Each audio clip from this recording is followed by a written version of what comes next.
이제 오늘은 디모데후서 4장 6절에 있는 말씀을 가지고 은혜를 나누겠습니다. 우리 6절 다 같이 읽으십시다. 전제와 같이 내가 벌써 부어지고 나의 떠날 시각이 가까웠도다.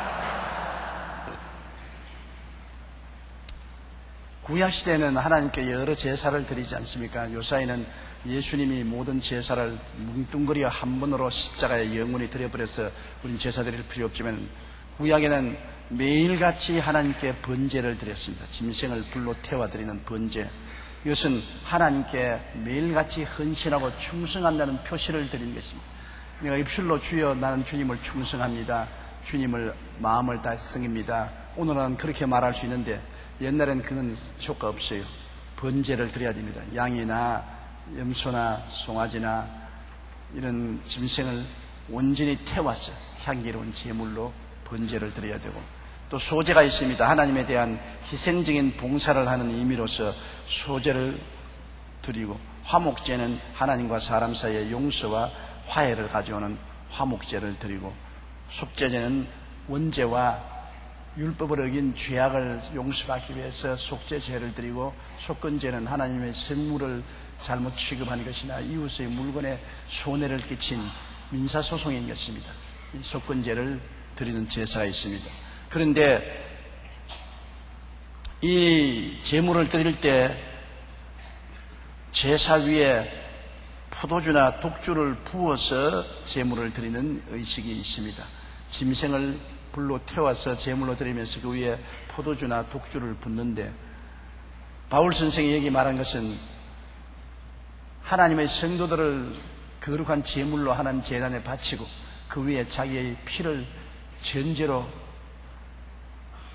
붓는다는 것입니다. 그건 굉장한 희생을 말하는 것입니다. 로마서 12장에 보면 너희 몸을 거룩한 산 제물로 드리라고 말하는 것입니다. 우리가 제물로 하나님께 헌신하면, 바울은 너희 헌신에 내가 죽어서 피를 그 위에 전제로 뿌려도 좋다는 것입니다. 그런데 전제와 같이 내가 벌써 부어지고 나의 떠날 기약이 가까웠다. 이제 바울은 제2차 감옥 투옥이 되어서 죽을 날을 기다립니다. 아마 바울의 나이가 그때 아마 저 나이 정도 됐을 것입니다. 7순이 넘었을 것입니다. 이제는 많이 힘도 들고 지쳤습니다. 네로가 바울을 사형시키기로 작정을 하고 죽음의 날이 다가왔습니다. 그걸 안 바울은 이제 전제와 같이 이미 부어받아야, 지금 살아있으나 살은 목숨이 아니고 이미 목이 날아가고 피가 부어진 것과 같다. 떠날 시각이 가까워왔다는 것입니다. 바울 선생께서 로마에 갇혀서 감옥살이한 곳에 가보면 기가 막힙니다. 지하 감옥인데 뚜껑을 열고 밑을 들여다보면 한 사람 겨우 누울 만한 땅 감옥입니다. 그 속에서 하루 종일 쪼그리고 앉아있든지 겨우 발을 뻗고 눕든지 할 수 있는 것입니다. 그 지하 감옥에 바울 선생은 조그마한 촛불을 켜고 성경도 읽고 편지도 쓴 것입니다. 그러니까 운동도 전혀 할 수 없고 캄캄한 밤에 날짜가 어떻게 지나가는지도 모르는 그런 감옥 속에 있었습니다. 바울이 순교를 당한 곳에 가보면 바울을 나무 둥그리 위에 목을 얹혀놓고 도끼로서 목을 잘랐습니다. 도끼로서 목을 치니까 목이 떨어져서 퉁퉁퉁 3번 뛰었다고 하는데, 뛰는 곳마다 물이 팍팍팍 솟아났다고 합니다. 그런데 그 흔적이 지금도 있어요. 그때 안 가봤으니 모르겠지만은 전설을 통해서 보면 그와 같은 전설이 있습니다. 이와 같이 바울 선생은 전제와 같이 벌써 부어진 바 되고 나의 떠날 시각이 가까웠도다.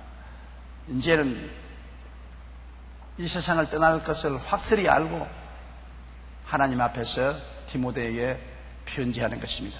여러분, 사람들이 주님을 잘 섬기고 하나님 뜻대로 사는 사람은 떠날 기약을 잘 알아요. 제가 오랫동안 목회하면서 보니까 병상에 들어있어도 나에게 기도받고 난 다음, 목사님 나는 며칠 후에 떠납니다, 시간을 말하는 사람도 있어요.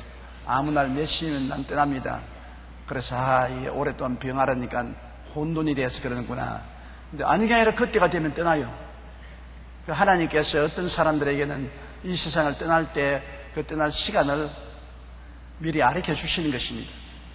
바울 선생은 알려 줄 필요도 없어요. 감옥에 들어가서 사형 연도를 받았으니까 사형 집행 날짜가 언제 다가올지 모릅니다. 사형 집행 당하는 사람에게는 날짜를 안 가르쳐 주니까 사형 선고가 내렸으면 언제고 이름을 부르면 나가서 사형을 당하는 것입니다. 그렇기 때문에 바울 선생은 이미 죽은 목숨과 같습니다. 그는 디모데에게 말합니다. 나는 선한 싸움, 7절 같이 읽으십시다. 나는 선한 싸움을 싸우고 나의 달려갈 길을 마치고 믿음을 지켰으니. 바울 선생은 일생을 돌아보면서 디모데에게 말했습니다. 나는 선한 싸움을 싸웠다. 프랑스의 유명한 문학가인 빅토르 휴고는 말하기를 인생은 태어날 때부터 자연과 싸우고 이웃과 싸우고 자기와 싸운다. 오늘 너는 뭐라고 사느냐? 싸우기 위해서 산다. 내일 뭐하고 사느냐? 싸우기 위해서 산다. 모레는 뭐하냐? 죽는다. 그래서 인생은 싸우다가 죽는다는 것입니다. 여러분, 형제가 많은 집안에 태어나서 보면은 밤낮 싸웁니다.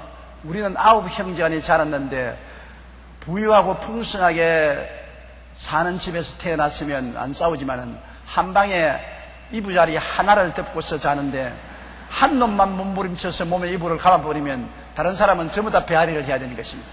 그러므로 9이가 누우면 이불을 딱 서로 쥐고서 안 놓으려고 합니다. 그러니 화장실에 한번 갔다 오면 그만 이불 자리가 없어요. 누울 자리도 없고 이불도 없습니다. 이부자리 때문에 싸우지요. 음식 먹을 때 밥상에 음식이 풍부하지 않지 않습니까? 밥은 있는데 반찬이 풍부하지 않기 때문에 서로 숟가락을 두고 탁 기다리고 있다가 어머니가 시작할 때 먹어야지 안 그럴 때 먹으면 고함을 칩니다. 엄마, 오빠가 다 먹는다. 그러면 어머니가 부엌에서 나와서 고함을 치십니다. 왜 같이 먹지 혼자 먹느냐. 그리고 먹기 시작하면 맛을 볼 여가 없어요. 빨리 먹어야지. 맛을 봤다가는 못 얻어먹으니까 막 주워 먹는 거예요. 막 주워 먹는 거예요. 형제가 많으면 어릴 때부터 야, 인생은 싸우는구나. 편안하게 살지는 못하거나 생존 경쟁에 이기는 놈은 얻어먹고 이기지 못하는 놈은 굶어 죽는구나. 그걸 배우게 되는 것입니다. 그래서 형제가 많은 곳에 자라면 싸우는 것도 배우고 화해하는 것도 배웁니다. 싸웠으면 못 사니 서로 대화하고 타협하고 화해도 해야 된다. 혼자 자란 애는 싸울 필요도 없고 대화와 화해할 필요도 없어서 이 세상 적응에 힘이 듭니다. 많은 형제하고 살면 인생은 싸우는 것이고 또 인생은 서로 대화하고 화해하는 것이고 협조해서 살아야 된다는 것을 배우는 것이 좋은 이익점도 있는 것입니다. 그런데 목회 생활을 하는 사람은 더구나 인생은 싸움입니다. 저는 이제 49년의 목회를 했는데 돌아보면 다른 것은 기억 안 나는데 늘 싸운 기억은 나는 것입니다. 목회자가 싸우는 것은 자기하고 싸우는 것입니다. 나는 몸이 약했기 때문에 매일 새벽 기도에 일어나는 것이 그렇게 힘이 들었어요. 밤 늦게까지 공부하고 신방하고 난 다음 새벽 4시 반이면 또 일어나서 새벽 기도를 하러 가는데 그게 몸에 늘 너무나 부담이 돼서 견딜 수가 없습니다. 그런데 새벽에 제가 종종 못 일어나면 우리 최하실 목사님이 깨우러 오거든요. 빨리 일어나시오. 교인들이 다 기다리고 있는데 뭘 해요? 빨리 일어나요.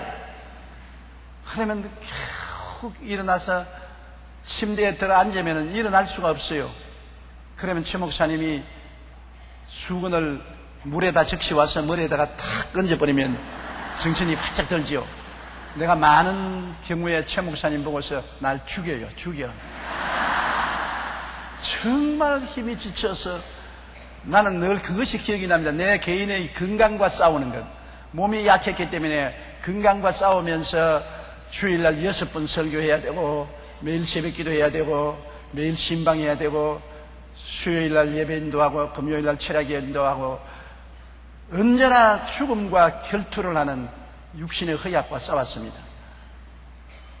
내가 잊을 수 없는 것은 서대문에 있을 때 새벽에 늦잠을 잤어요. 그때는 이제 그래도 전화도 있었으니까 전화가 자꾸 배울 소리가 이게 누가 자는데 전화를 거냐고 전화를 받으니까 최 목사님이 교회에서 전화를 해요. 아니 조 목사 아직까지 지금 새벽 기도에 교인들이 모여서 기다리고 있는데 목사가 안 나오니 어떻게 하냐. 보니까 벌써 5시예요. 얼마나 놀랐던지 일어나가지고서 얼굴을 씻고 하닥닥 성경을 들고서 죽으라고 뛰어가서 강단에 올라가니까 온 교인들이 배를 안고 웃는 거예요. 그래 보니까 내가 파자마 바람으로 왔어요.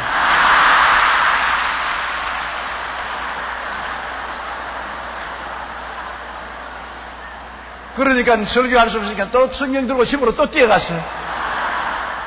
그래서 옷 갈아입고 오니까 교인들 다 가버리고 없어요. 몸이 허약하니까 몸의 연약과 싸우는 그 투쟁, 늘 싸워야 돼요. 죽기 아니면 살기로 싸워야 돼요. 그때 나는 몸이 건강한 사람을 보고 신기하게 느꼈습니다. 저렇게 건강하게 살 수 있으면 얼마나 좋을까. 유언장을 써서 우리 집 사람에게 주워놓고서 저는 살았었습니다. 그 다음에 주의 종의 싸움은 공부를 하는 것이 싸움입니다. 늘 공부하지 않으면 뒤떨어지니까 시사도 다 시사 주간지도 다 읽어야 되고 신문도 다 읽어야 되고 그 다음에 잡지도 읽어야 되고 신학적인 서적도 읽어야 되고 좌우간 자꾸 읽어야 돼요. 공부를 해야 돼요. 그러니까 굉장히 공부하는 부담이 힘이 듭니다. 그 공부 안 하면 어떻게 하냐. 하루라도 공부를 안 하면 자기가 알고 이틀을 공부 안 하면 가족이 알고 사흘을 공부 안 하면 교인들이 알아보는 것입니다. 사람이 천재도 아닌데 한 교회에서 목회를 벌써 4, 5년 하고 나면 미천 다 떨어지는데 저는 한 교회에서 50년을 하고 있으니까 내가 무슨 만재도 아니고 천재도 아닌데 어떻게 그렇게 합니까?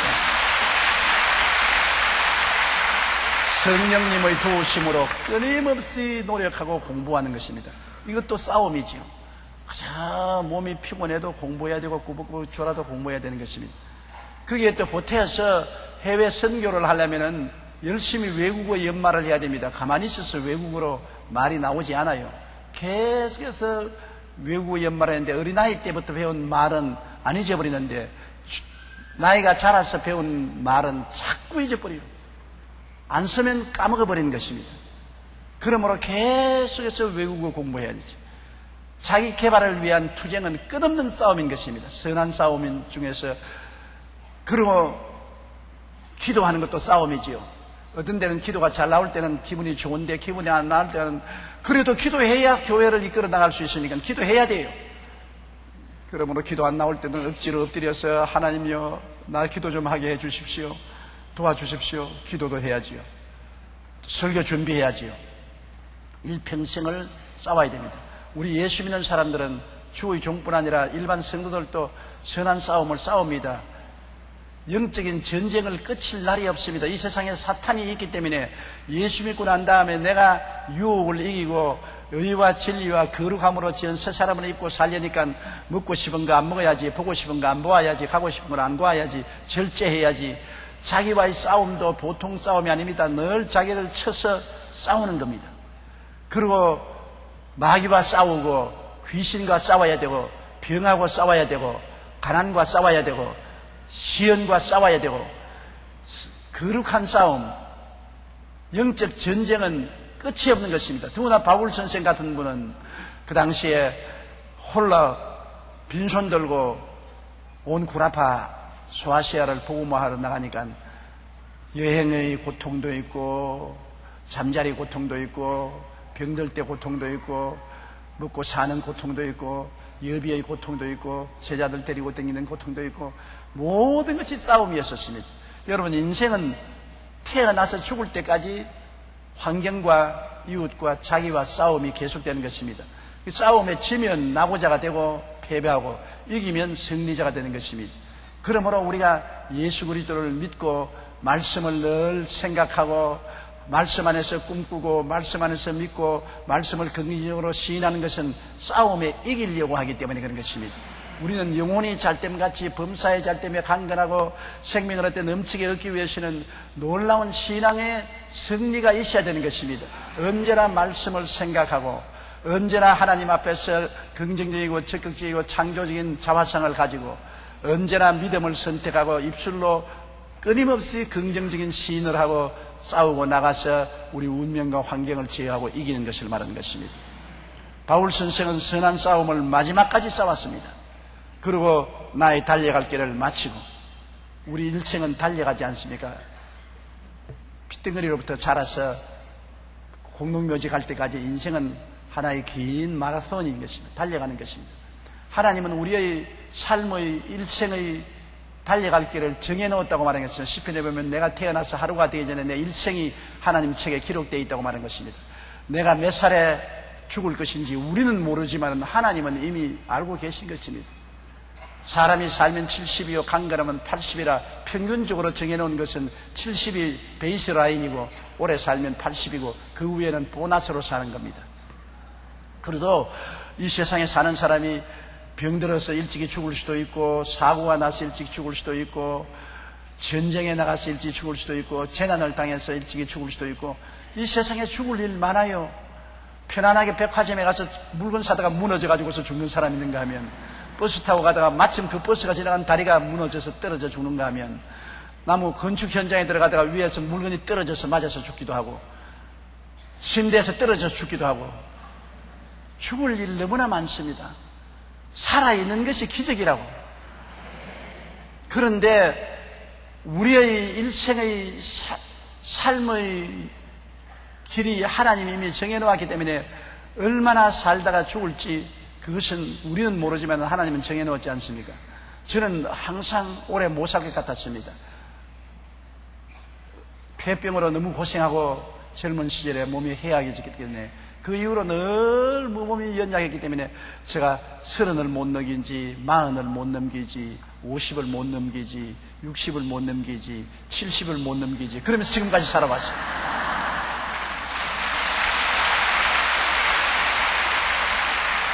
옛말이 틀린 것이 없는 것이 금 간 항아리가 오래 간다고. 금이 가니까 조심을 하거든요. 많이 안 먹고 과로하지 아니하고 어쩌니 몸을 잘 다스리려고 애를 쓰는 것은 금이 간 항아리이기 때문에 떨어뜨리면 박살이 나므로 조심을 하는데, 튼튼한 항아리는 아무렇게 취급하다가 막 한꺼번에 떨어져서 박살이 나버리거든요.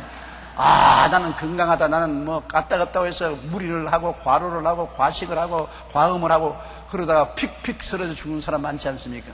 바람에 날려갈 듯이 한달한달한 사람이 오래 살거든. 그래서 하나님이 저를 지금까지 살려준 것으로 생각하는다만, 그러나 그 모든 일 위에 하나님이 수명은 정해놓은 것입니다. 하나님이 정해놓고 또 이 세상의 사역도 이미 정해놓은 것입니다. 자기가 인생에 일할 때가 있고 일을 거칠 때가 있는 것처럼 저도 사역을 시작할 때가 있고 이제 사역을 끝날 때가 다가오고 있는 것입니다. 제가 1958년에 사역을 시작해가지고서 이제 금년도에 49년, 맹년에는 50년이 됩니다. 맹년 5월 18일이면 희년이 됩니다. 50년이 되면은 저는 손 틀고 뒤로 물러가려고 생각하고 있는 것입니다. 왜 그러냐면 구약시기에도 보면은 희년이 되면은 다 원상복구를 하는 것입니다. 물건을 팔아도 집을 팔아도 땅을 팔아도 희년이 되면은 주인에게 그냥 돌려주는 것입니다. 다 새로 시작하는 것입니다.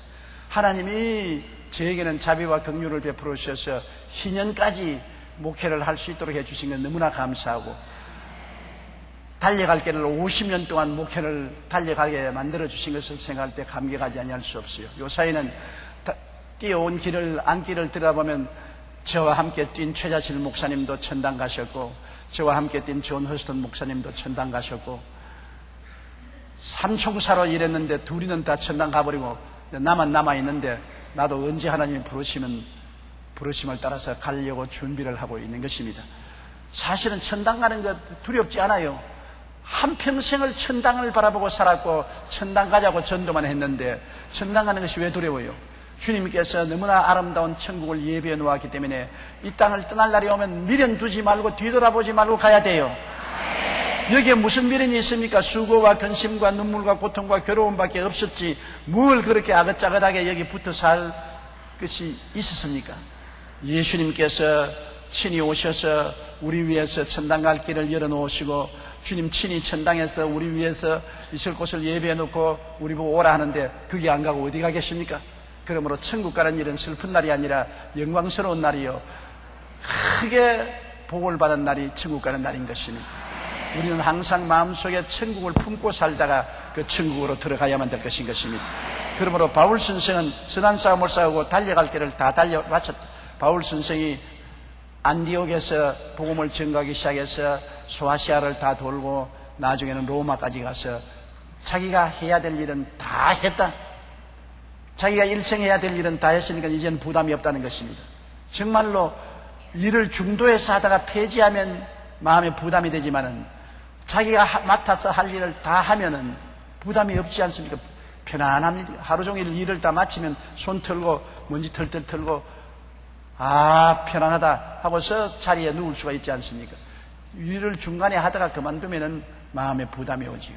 저도 돌이켜보면 불광동에서 교회를 다 마치고 서대문에 와서 내 사역을 다 마치고 여의도에 와서 사역을 마치고 온 천하 만국에 나가서 복음을 전가하겠다는데 그것도 다 마치고 이제는 제자들이 온 천하에 가서 복음을 전가하고 온 한국 땅에 제자들이 나가서 복음을 전가하고 하나님이 시키는 대로 한서대학도 잘 세워서 흘러가고 엘림동산도 잘 진행돼가고 국민일보도 튼튼하게 천하에 복음을 전하고 수련원도 잘 되고 기도원도 잘 되고 이제 마지막 평양의 심장병만 2년 후에 완성을 하면 할렐루야 다 이루는 것입니다. 부담이 없어요. 할 일 다 이루어 놓고 후계자에게 바통을 넘기고 이제는 저 구경하는 자리에 올라가서 박수만 치면 돼요. 뛰는 자리에서는 이미 은퇴가 나올 수가 있으니까요. 사람이 자기 앉을 자리 보고 행동하라고 들어올 때하고 나갈 때를 분명히 알아야 되는 것입니다. 들어올 때 들어오지 아니하고 나갈 때 안 나가고 앉아서 자꾸 뭉개고 있으면 아주 물상꾸러기가 되는 겁니다. 어제도 몇몇 장로님이 저기 와서 절대 물러가지 말라고, 절대 물러가면 안 된다고, 여의도 순복음교회 조목사 움직이면 안 된다고 해서 내가 웃었습니다. 장로님, 나는 올 때 알고 갈 때 압니다. 사람들이 박수 칠 때 나가야지 저 영감 왜 안 나가고 뭉개고 있느냐. 아이고 몸소리 난다. 그럴 때 밀려나가면 비참하지요. 지금 우리 성도들이 다 나보고 박수 칠 때 내가 할렐루야 빠이빠이 하고 나가는 것이 좋지 않아요. 그리고 나가서 후계자 밀어주고 있는 시간에 계속 목회로서 말씀을 나누어 주면 얼마나 좋아요. 사람은 출발할 때만 아름다운 것이 아니라 황혼 때도 굉장히 아름답습니다. 황혼에 보면 아름다운 북새가 하늘을 물들이지 않습니까? 황혼에 자기 갈 길을 잘 알고 욕심 부리지 말고 편안하게 주님 뜻대로 살면은 정말 아름답게 살 수 있는 것입니다. 바울 선생은 그러므로 디모데에게 모든 바통을 넘기고 떠나가겠다는 것입니다.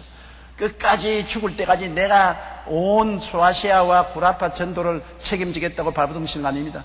내가 할 만큼 할 일은 했다. 이제는 후계자인 디모데에게 바통 넘기기 위해서 디모데에게 오라고 하는 것입니다. 나는 선한 싸움도 다 싸웠고 나의 달려갈 길을 이제는 마쳤다. 이제 며칠 후에 목이 날아갈 테니까. 그다음 믿음을 지켰다.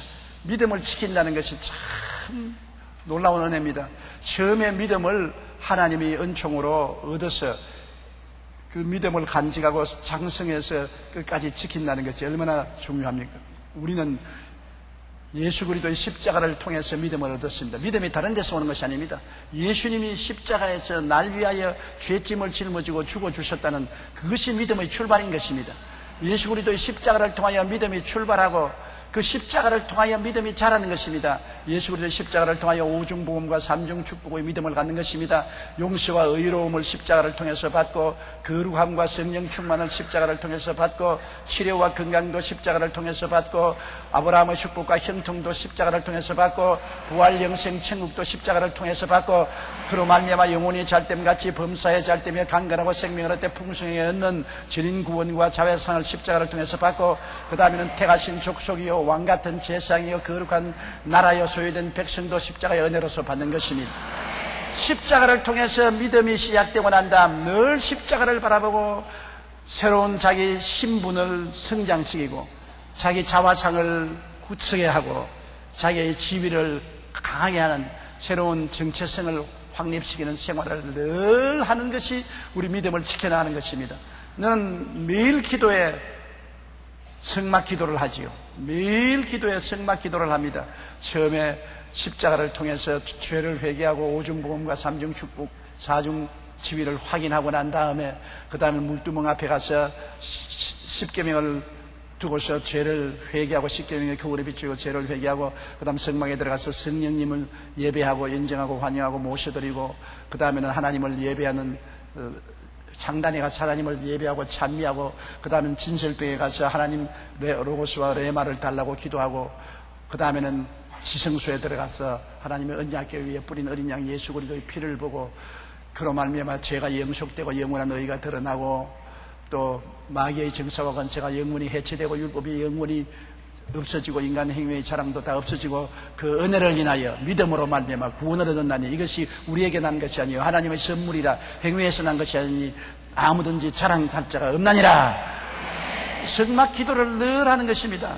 성막 기도를 통해서 내 기도가 향기롭게 하나님께 올라가고 내 영혼이 살아서 성장하는 것입니다. 그를 통해서 나는 오중복음을 계속해서 확인하고 전인구원 삼중 축복을 늘 확인하고 사중 지위를 늘 확인하고 내 정체성을 확인하는 것이 매일매일 하는 일인 것입니다.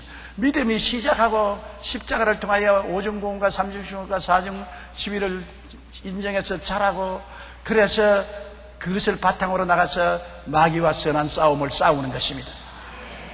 내가 허약하면 남하고 실험에서 이기지 못해요. 내가 강건해야 되는 것입니다.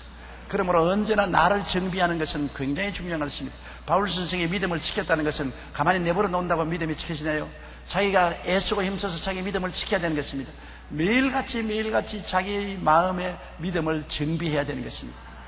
저는 언제나 십자가를 바라보고 성막 기도를 하고 그 다음에는 오중복음과 삼중축복과 사중지위를 확인하고 나의 정체성을 확인하는 기도를 매일같이 함으로 말미암아 믿음을 지키려고 애를 쓰는 것입니다.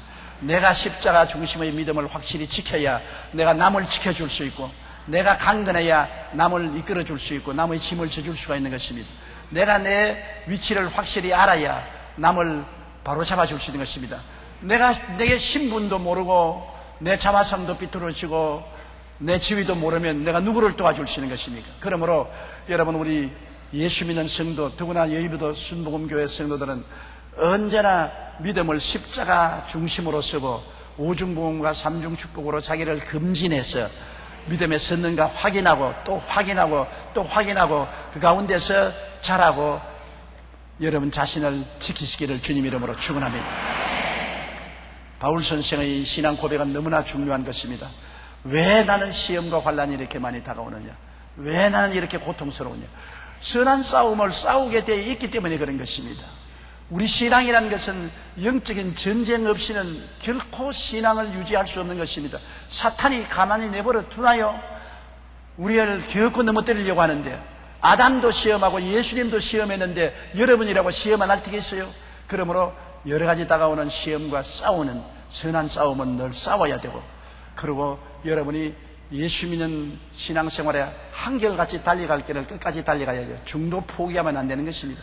내가 예수 믿고 출발해서 이제 끝까지 신앙을 지키고 천당을 향해서 달려가야 되는 것입니다. 시작했으니 천당 가야지요. 중도에 포기하면 안 되지요. 끝까지 달려가는 마라톤을 아무리 열심히 뛰어도 골인에 들어와야지 골인 지점에 오기 전에 포기하면 그는 실패자가 되고 마는 것입니다. 그리고 믿음을 굳세게 지킨다. 믿음은 십자가를 중심으로 지키지 어떤 특별한 사람이 특별한 계시를 받아서 특별한 안수를 받고 특별한 축복을 받아야 믿음을 지킨다. 그런 허황한 소리에 들으면 안 돼요. 믿음을 지키는 길은 십자가밖에 없습니다. 십자가를 통해서 믿음을 얻고 십자가 안에서 자라고 십자가를 통하여 믿음이 끝나는 것입니다. 예수 그리스도의 십자가 이외에 자랑할 것 절대로 없는 것입니다. 매일같이 십자가를 바라보십시오. 여러분의 고향이요, 여러분의 생명의 기초요, 여러분이 완성될 수 있는 처소가 바로 예수 그리스도의 십자가의 은혜인 것입니다. 우리가 다 바울 선생같이 이렇게 말해야 되는 것입니다. 우리 다 같이 7절 소리내 읽으십시다.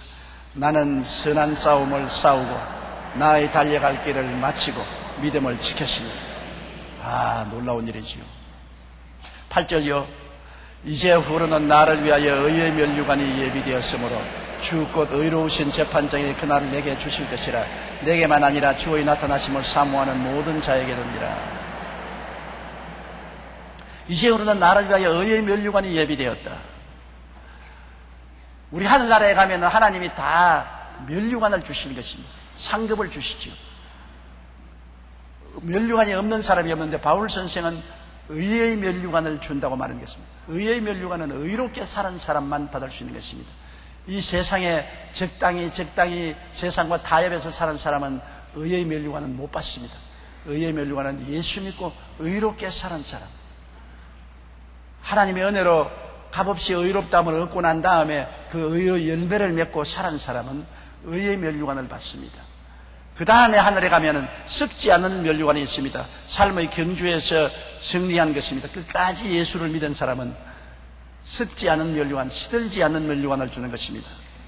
여러분, 예수를 끝까지 잘 믿으면 면류관을 받기는 받아요. 시들지 않은, 썩지 않은 면류관을 받아요. 제일 하짜리 면류관입니다. 의의 면류관은 의롭게 살았기 때문에 굉장히 광채나고 영광스러운데, 이거는 썩지 않은 면류관이니까 얼마나 하면 썩을 뿐 당했어요. 별로 가치가 없어요. 그러나 천당에는 올라갔어요. 그러니까 면류관에도 하나 덮어 써야 되겠는데 썩지 않은 면류관 쓰고서 돌아다니는 것입니다. 그 다음에 생명의 면류관이 있는 것입니다. 생명의 면류관은 순교자의 면류관입니다. 이거 가장 높은 면류관인 것입니다. 목숨을 바친 면류관, 죽도록 충성하라 그러면 내가 너에게 생명의 면류관을 주리라. 생명의 면류관 받고서 영광의 광채를 내고 돌아다니는 성도들이 많이 있을 것입니다. 그 다음에는 영광의 면류관이 있는 것입니다. 주로 영광의 면류관은 주의 종들이나 장로님, 권사님, 집사님, 지역장, 구역장들 같이 봉사를 많이 하는 봉사의 면류관이 영광의 면류관인 것입니다. 봉사를 많이 했으면 영광의 면류관을 받으라고 하는 것입니다. 그 다음에는 기쁨의 면류관이 있는 것입니다. 내가 주님 앞에 설 때 많은 사람이 모여와서 박수를 칩니다. 왜 박수 치느냐? 이분을 통해서 우리 예수 믿고 전도받고 구원받았습니다. 내가 전도해서 많은 사람이 구원을 받았으면 그것이 주님 앞에서 기쁨의 면류관을 받는 조건이 되는 것입니다. 기쁨의 면류관을 받게 되는 것입니다. 그러므로 되게 면류관을 많이 받을수록 좋지 않습니까? 최소한도 썩지 아니할 면류관을 받아야 되겠고, 그 다음에 많이 봉사해서 영광의 면류관도 받아야 되겠고, 많이 전도해서 기쁨의 면류관도 받아야 되겠고, 그 다음에는 의롭게 살아서 의의 면류관도 받아야 되겠고, 생명의 면류관은 순교는 좀처럼 힘드니까 그것은 못 받더라도 면류관 4개는 받을 수가 있는 것입니다. 순교의 면류관까지 받으면 머리에 5개를 쓰고 다녀야 돼요. 굉장하죠. 여러분 오늘 생각해 보십시오. 여러분 면류관 몇 개 쓰겠습니까? 가만히 생각해 보십시오. 썩지 않을 면류관은 끝까지 받아야 될 것입니다. 그렇지요? 그거는 못 받으면 천당 못 들어가니까 끝까지 다름질한 사람은 썩지 않은 면류관은 받을 것인 것입니다. 그러면 봉사를 열심히 하시는 분들은 영광의 면류관은 받지요. 여러분 지역장, 구역장 한번 손들어 봐 주십시오. 지역장, 구역장 한번 크게 손들어 봐 주십시오. 왜 지역장, 구역장 수가 이렇게 적어? 안구역장, 안지역장 손 한번 들어 봐 주십시오.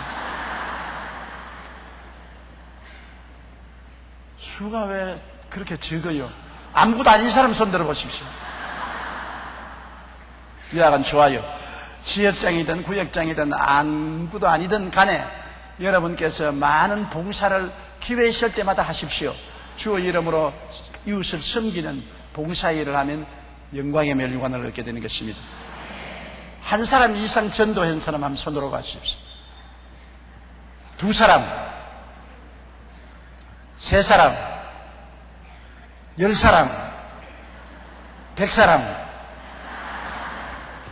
영광의 면류관은 받기를 받는데 다이아몬드 수가 적겠다. 많은 사람을 주께로 인도하는 사람들은 영광의 면류관을 받게, 기쁨의 면류관을 받게 되는 것입니다. 그러므로 우리 바울 선생은 담대하게 말했습니다. 나는 의의 면류관이 예비되어 있다. 의롭게 살았으므로 내 중심으로 살지 않고 주님 중심으로 살고 세상과 짜가야 살지 않고 거룩하게 하나님 섬기면서 살았기 때문에 나는 의의 면류관이 정해져 있다고 그는 담대하게 말한 것입니다. 언제 주느냐? 주 곧 의로우신 재판장이 그날에 내게 주실 것이며 내게만 아니라 주의 나타나심을 사모하는 모든 자에게도라. 바울만 의의 면류관을 받는 것이 아니라 주의 나타나심을 악마하고 기다리면서 세상과 타협하지 않고 이렇게 살아 모든 사람에게 의의 면류관을 주겠다고 말씀하신 것입니다. 난 오늘 신문에 보고서 내가 놀란 것은 미국의 어떤 정치인이 왜 세상에 이렇게 재앙이 많은지 하나님을 법정에 고발을 했습니다. 세상에 재앙이 많다고 하나님 책임지라고 법정에 하나님을 고발하는 사람이 어디 있어요? 언제 하나님이 재앙을 주었습니까? 하나님은 아름답고 좋은 세상을 만들었는데 아담과 하와가 마귀와 짝을 짓고 이 세상에 악을 만들어냈지 않습니까? 하나님은 악을 만든 적이 없습니다. 하나님은 죄를 만든 적도 없고 불의와 추악을 만든 적도 없고 병을 만들지도 아니했고 가난도 만들지 않고 죽음도 만들지 않았습니다. 아담과 하와가 타락해서 마귀와 더불어 죄와 불의와 추악과 질병과 저주와 죽음을 가져왔지요. 이것을 주님께서 제하기 위해서 십자가를 걸머지시고 몸을 찢고 피를 흘리셔서 사람들이 지어놓은 그 재앙을 청산하려고 얼마나 고통을 당해서 죄도 청산하고 추악도 청산하고 질병도 청산하고 저주도 청산하고 죽음도 청산해서 다 이루어 놓았고, 믿으면 이제는 영혼이 잘됨 같이 범사에 잘되며 강건하게 해주게 되는데 안 믿으니까 은총을 받지 못하지요. 우리가 믿음으로 기도해서 이 은총을 받는데, 그러나 마귀는 아직 세상에서 쫓겨나지 않았습니다. 하나님이 아담에게 이 지구에 주실 때 때를 따라 주신 것은 전체 기한이 있어요. 기한 전에 나가라고 못합니다.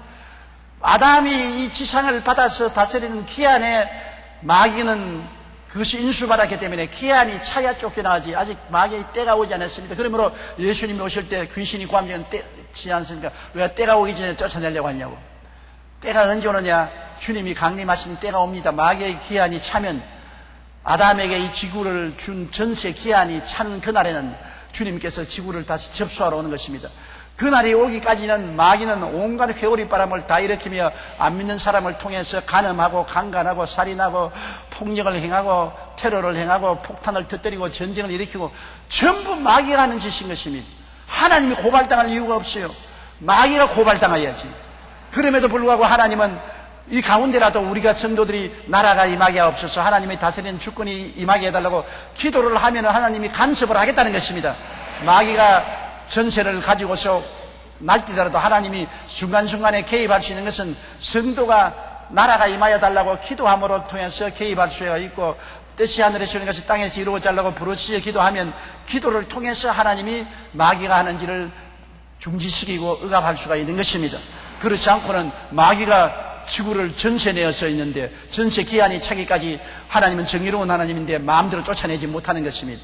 하나님은 오직 예수 그리스도를 통해서 마귀가 죄 때문에 가져온 그 고통을 주님께서 십자가를 통해서 청산했을 따름이요, 기한은 주님이 약속한 대로 마귀는 전체 기한까지 지구에 머무를 것입니다. 이러므로 예수 믿음으로 말미암아 죄로서 다가온 여러 가지 고통은, 재앙은 하나님이 그리스도를 통해서 청산해 주었지만은 마귀를 지구상에서 쫓아내지 않는 것은 전세 기한이 차기까지 하나님도 기다려야 되는 것입니다. 하나님은 공의로운 하나님이라 폭력을 사용하지 않습니다. 공의롭게 아담에게 전세를 주었는데 아담이 그 전세집을 마귀에게 넘겨주었었습니다. 그러면 그 기한이 찰 때까지는 마귀가 여기서 있기 때문에 마귀가 안 믿는 사람을 통해서 온갖 흉악한 악을 행하는 것입니다. 그러므로 하나님을 고발하지 말고 마귀를 고발해야 되는 것입니다. 우리는 마귀를 고발합니다. 이 나쁜 놈의 새끼야, 고발받아라. 마귀를 고발하는 것입니다. 나는 미국의 9.12 사태로 상둥이 빌딩이 무너지고 수많은 사람이 죽었을 때 많은 사람들이 하나님을 고발하는 것을 텔레비에서 보았습니다. 하나님이 살아계시면 왜 상둥이 빌딩을 무너지게 하고 이 무고한 사람들이 빌딩에서 죽게 하고 소방관들이 죽게 하느냐? 그 비행기를 납치해서 운전해서 부딪히는 그 비행기를 납치하지 못하게 할 수 없었더냐? 할 수 있어요. 그 일을 한 것은 마귀가 했지만 하나님이 중지할 수 있어요. 언제 중지하느냐? 성도가 기도를 해야 중지할 수 있는 것입니다. 성도가 기도를 해야 개입할 수 있는데, 미국 교회가 타락하고 잠들어서 기도하지 않으므로 기도가 없는데 하나님이 강제로 간섭할 수가 없습니다. 하나님은 공의로운 하나님인 것입니다. 지금은 마귀가 지구에서 쫓겨나지 않았기 때문에 온갖 발악을 떼서 안 믿는 사람을 통해서 비행기도 납치하고 상둥이 빌딩도 공격하고 폭력 행사도 행하고 테러도 행합니다. 그것을 안 하기 위해서는 교인들이 기도를 해야 돼요. 하나님께 부르짖어 기도해서 하나님이 성도의 기도를 통해서 합법적으로 간섭할 수 있는 틈을 열어줘야 되는 것입니다. 기도도 안 하고 가만히 있는데 하나님이 합법적으로 간섭할 수가 없지 않습니까? 앞으로 상루이 빌딩 같은 파괴가 안 일어나려면 미국의 교회들이 기도해야 되고 한국 교회들이 기도해야 돼요. 우리가 전쟁이 일어나지 않고 한국에 평화가 오기를 원한다면 이 정상들이 와서 대화만 해서 안 되는 것입니다. 한국 교회가 기도를 해야 돼요. 하나님이 막아줘야 돼요.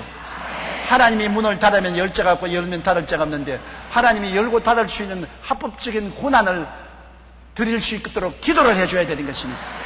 그러지 않으면 마귀가 하나님께 대해서 저항을 합니다. 무슨 권리로 내가 지구를 전세에 받아서 내가 여기서 활동하는 나를 막습니까? 무슨 권리입니까? 하나님은 정의로운 하나님이 폭력을 행사합니까? 하나님이 왜 폭력을 행사합니까? 그렇다고 하면 하나님은 폭도가 아닙니까? 하나님은 정의로운 하나님이기 때문에 전지전능하시지만 폭력을 행할 수는 없는 것입니다. 그러나 성도가 기도하면 내 백성이 기도함으로 나는 내 백성을 위해서 간섭할 수 있다. 내 백성이 기도함으로 나는 내 백성을 보호하기 위해서 간섭할 수 있다. 그럼 마귀도 별 도리 없는 것입니다. 그렇기 때문에 마귀가 이걸 틀어갖고 기도하지 마. 야, 기도하지 마. 기도하지 마. 잔소리하지 마. 기도하지 마.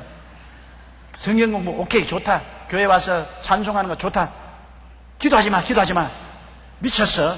기도하는 건 전부 다 광신자야. 왜? 기도하면 하나님이 합법적으로 간섭하기 때문인 것입니다. 그렇기 때문에 첫째도 둘째도 셋째도 기도해야 개인도 살고 가정도 살고 사회도 살고 국가도 살고 세계도 사는 것입니다. 기도하지 않은 개인은 죽습니다. 기도하지 않은 가정, 기도하지 않은 사회, 국가는 마귀의 지배하에 놓여 있는 것입니다. 하나님이 항상 우리에게 주권을 행사하고 하나님의 뜻을 이루기 위해서는 끊임없이 기도의 향기가 올라가야 하나님이 그를 통해서 합법적으로 우리 가운데 간섭할 수가 있는 것입니다. 그러므로 어떠한 지상의 사고가 났다고 해서 하나님을 원망하지 마십시오. 하나님께 책임을 돌리지 마십시오. 모든 재앙은 아담의 후손들과 마귀가 만들어 놓은 것이지 하나님이 만들어 놓은 것이 아닙니다. 하나님은 나중에 심판한 날에 와서 하나님을 거역하고 범죄한 자를 공정하게 심판하고 판단할 것입니다. 아직까지는 하나님의 심판의 때가 이르지 않았습니다. 우리는 말하기를 나쁜 사람 당장 왜 벼락을 안 때리냐. 아이고 하나님 저 나쁜 사람 와 벼락을 안 때리고 배 두드리 가면 잘 먹고 잘 살게 내버려놓냐. 지금은 벼락 때릴 때가 아니기 때문에 안 때리는 것입니다. 벼락 때릴 때가 와요. 마귀의 전시의 기한이 끝나는 날에는 주님 내려와서 마귀를 잡아서 묶어서 불과 요항으로 타는 못에 던지고 벼락을 때려요. 그를 따라가서 범죄한 사람들에게 공정한 심판을 내릴 때가 다가오는 것입니다. 하나님은 여러분 눈먼 할아버지 아닙니다. 그때를 기다리고 있어요.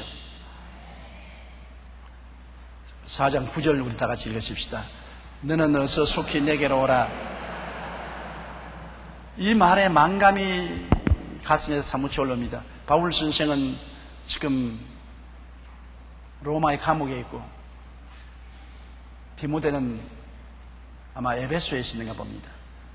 그런데 바울은 언제 죽을지 모르니까 사형 선고를 받았으니까 사형받은 사람은 이름만 부르면 아침에도 점심도 저녁에도 그냥 나가서 참형을 당하는 것입니다. 그리고 사형수 감방에는 사형수들은 살았으나 살한 것이 아니에요. 그냥 아침 먹고 오늘 죽을런지 점심 먹고 죽을런지 저녁 먹고 죽을런지 모릅니다. 김아무개 그러면 가는 겁니다. 그러므로 사형수의 방에 들어있으면 이름만 부르면 가는 거기 때문에 바울 선생은 지금 사형수의 방에 앉아 있습니다. 언제 이름을 부를지 모르기 때문에 시간이 촉박합니다. 이러므로 자기의 사랑하는 영적인 아들인 디모데를 꼭 만나야 남은 일도 부탁을 하고 축복도 해주고 그리고 한번 끼어 안아볼 수 있는 것입니다. 영적인 아내로 복음 전쟁의 전으로 얼마나 끈끈한 정이 붙었습니까? 사람이 여러분 이 세상에 가장 힘이 있는 것이 정으로 사는 것입니다. 정이 강해요. 부부간에 사는 것도 정이 있어야 부부간에 사는 것이지 이쁘기 때문에 사는 것 아닙니다. 여러분 젊은 애들은 이쁜 여자만 자꾸 찾는데 이쁜 것 화무 11홍입니다. 얼마 안 가요. 이쁜 것도 자꾸 쳐다보면 안 이뻐요. 그리고 또 이쁜 꽃은 시들지 않아요. 무엇이 중요하냐? 마음에 따뜻한 정이 가장 중요한 것입니다. 정이 있으면 꼼보도 이뻐 보인다고. 정이 있어야 돼요. 정들면 타양 땅도 고향 땅이 되지 않습니까? 정이 든다는 것 같은 친구와 형제들까지라도 정이 들면 굉장히 가치가 있는 게 이웃 사촌이라는 것입니다. 멀리 있는 사촌보다도 이웃에 가까이 있는 사람은 정이 들기 때문에 더 가깝지 않습니까? 정이라는 것이 그렇게 좋은 것입니다. 정 들면 이웃 사촌도 친사촌보다 낫고 자기 태어난 고향보다도 정든 땅이 더 고향 가차에 마음이 가차오는 것입니다. 그러므로 마음에 정이 들면 돼요. 내가 우리 친구들 가운데 동창들이 모였는데 그 부인이 정말 호박이야. 정말 못났어. 나도 어지간히 잘 봐주는 사람인데 내 눈에도 굉장히 못나게 보이더라고요. 그래서 우리가 물었어요. 용기를 내가지고, 야, 너 어떻게 사니? 쳐다보기가 민망스러운데 어떻게 된 거냐? 야, 말하지 마. 나는 우리 마누라만 딱 쳐다보면 얼마나 마음에 정이 떠오르는지 모른다. 저렇게 못나도 마음이 착하고 따뜻하고 사랑을 해주는데 정말 쳐다보면 행복하고 손만 잡아도 마음이 따뜻하다. 그게 내가 감동을 느꼈어요. 네 말이 맞았다. 네 말이 맞았다. 얼굴의 아름다움이 아니라 정이 있으면 쳐다봐도 아름답고 손을 잡아도 따뜻하고 좋다. 정이 좋다. 정 들고 살아야 되겠다. 제가 그 사람에게 배운 것이 있습니다. 바울 선생은 디모데에게 정이 들었어요. 들대로 들었습니다. 자기가 낳은 자식보다도 더 깊이 정이 드는 것은 바울 선생은 선교여행 때 늘 디모데가 따라다니면서 자식이 아버지를 돌보듯이 돌보고 받들고 심부름을 했으니 얼마나 끈끈한 정이 들었습니까? 그런데 언제 죽을지 모르니까 빨리 와야 되겠단 말입니다. 그 당시에는 다른 동력선이 있는 것도 아니고 비행기가 있는 것도 아니고 자동차가 있는 것도 아니고 걸어서 오려면 몇 달이 걸리고 돛담배를 타고 오더라도 오랜 시간이 걸리니까 바울 선생은 마음이 급했습니다. 너는 어서 속히 되게로 오라. 또 겨울이 오면은 바닷물이 얼기 때문에 배가 또 못 옵니다. 화동을 항구에서 해야지 배가 항해를 못하기 때문에 바울 선생은 이래저래 디모데를 볼 수 있을는지 없을는지 모르기 때문에 빨리 너는 속히 내게로 오라. 그 다음 10절요. 데마는 이 세상을 사랑하여 나를 버리고 데살로니가로 갔고 그레스게는 갈라디아로 디도는 달마디아로 갔고. 이제 바울 선생은 일을 마치게 되니까 정리정돈으로 해야 되는 것입니다. 자기의 수행원 제자들을 다 각각 임명을 하는데 여기 아주 슬픈 이야기는 데마는 이 세상을 사랑하여 나를 버리고 데살로니가로 갔고.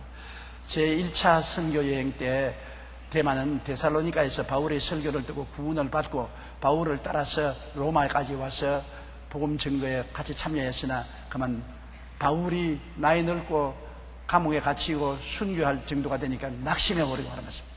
그래서 바울을 등질 뿐 아니라 신앙도 버린 것입니다.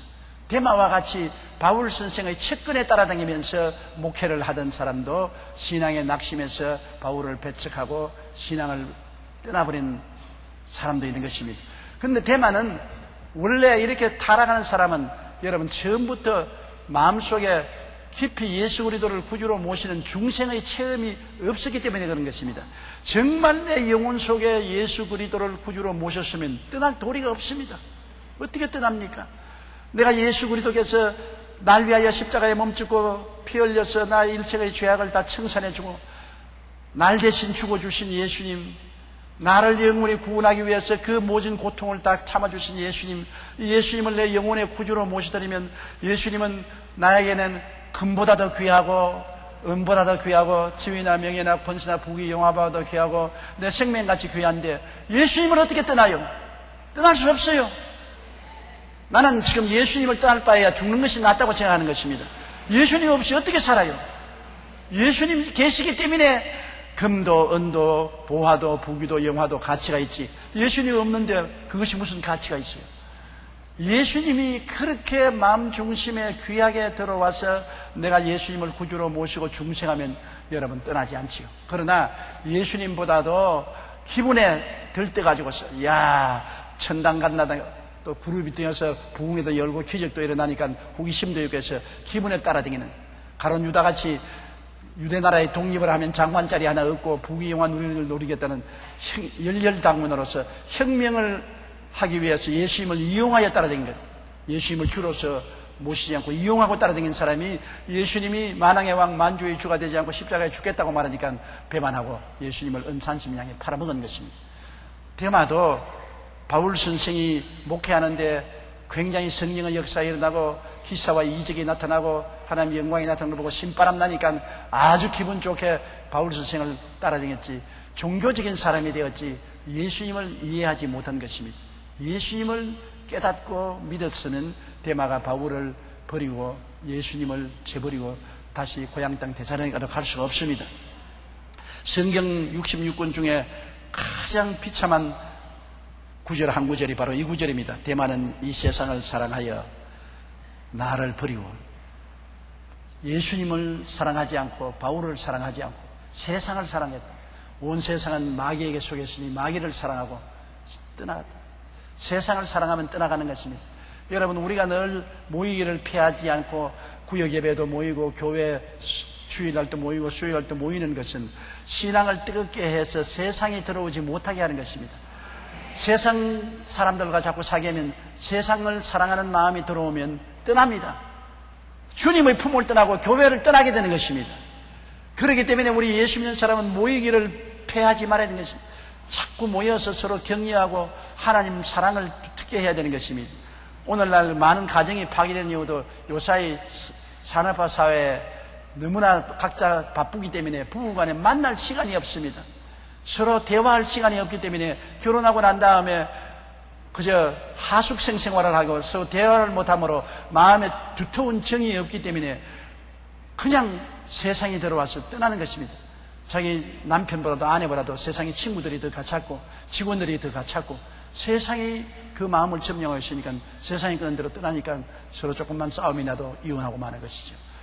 우리가 언제나 마음을 뜨겁게 사랑하고 정이 두텁게 하기 위해서는 세상이 못 들어오도록 막아야 되는데 그것은 늘 모이기를 패하지 않고 기도하고 서로 염려해주고 서로 격려해주고 밀어주고 끌어주는 협동이 필요한 것입니다.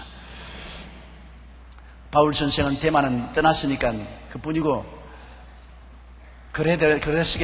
그레스가라는 제자는 갈라디아 목사로 디도는 달마디아 주의 종으로 보내고 누가만 나와 11절요. 누가만 나와 함께 있느니라. 내가 올 때 마가를 데리고 오라. 그가 나의 일에 유익하니라. 누가는 바울 선생이 안디옥에서 복음을 전가하기 시작할 때부터 함께 따른 의사입니다.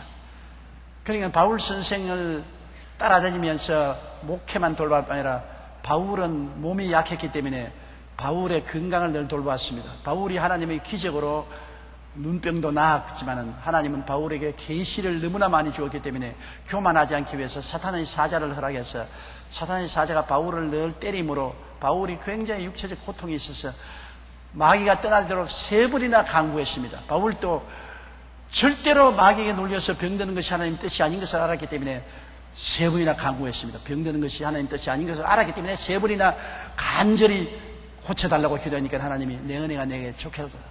내가 약할 때 내가 강해진다.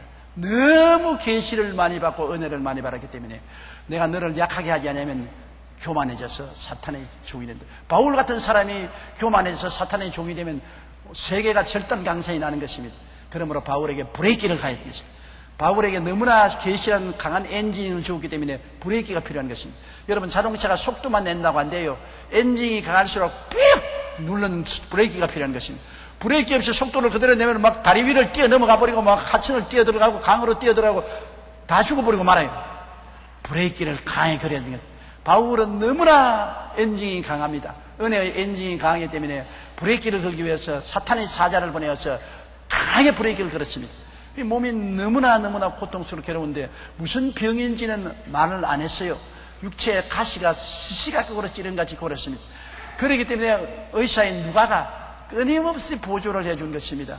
누가가 마사지도 해주고 치료도 해주고 약재를 가지고서 부신도 해주고 그래서 누가는 바울과 1, 2, 3차 선교 때 같이 하고 마지막 바울이 죽을 때 감옥에서 함께 있은 것이 누가인 것입니다. 그래서 누가는 바울에 대해서는 정말 말할 수 없는 가까운 친구요 동역자였고 하나님의 성령의 뜻을 따라 누가복음을 적었고 사도행전을 적었던 것입니다. 여러분, 누가복음이 얼마나 사복음 중에도 더 상세하게 적은 것이 바로 의사인 그가 정교한 의술을 가진 사람이기 때문에 사건도 수술하듯이 상세하게 적었던 것입니다. 그리고 사도행전은 바울행전, 성령행전입니다. 바울과 함께 사역한 모든 것을 적은 것이 사도행전인 것입니다. 그래서 누가는 나와 함께 있느니라. 네가 올 때는 마가를 데리고 오라. 그가 나의 일에 유익하니라. 마가는 원래 바울 선생하고 사이가 틀렸던 사람입니다. 제 1차 전도 때 중간에서 힘이 들다고 도망을 쳐버렸었습니다. 그래서 바울은 마가를 배신자로 생각하고 미워했지만은 나중에는 화해하고 마가와 함께 다시 일을 열심히 하게 됩니다. 그래서 마가가 바로 마가복음을 지킨 사람입니다. 마가라는 것은 헬라어로서 이름이 마가고 히브리어로서 이름이 요한이, 마가 요한. 그 마가 요한의 다락방에서 120문도가 성령 받았고, 마가 요한의 어머니가 열렬한 신앙인이었고, 마가 요한은 예수님이 잡혀갈 때 담요 하나 걸치고 빨가벗고 가다가 원수들이 잡으니까 담요 던져버리고 빨가벗고 본전 덜렁거리면서 도망친 사람이었습니다. 이 마가 요한은 참 재밌는 사람이에요. 바울하고 서로 사이가 멀어졌다가 나중에는 서로 사이가 좋아져서 디모데 보고 마가를 데리고 오라. 그건 나의 일에 유익하다고 말한 것입니다. 그리고 12절요. 두기고는 에베소로 보내었노라. 두기고는 에베소로 보내었노라.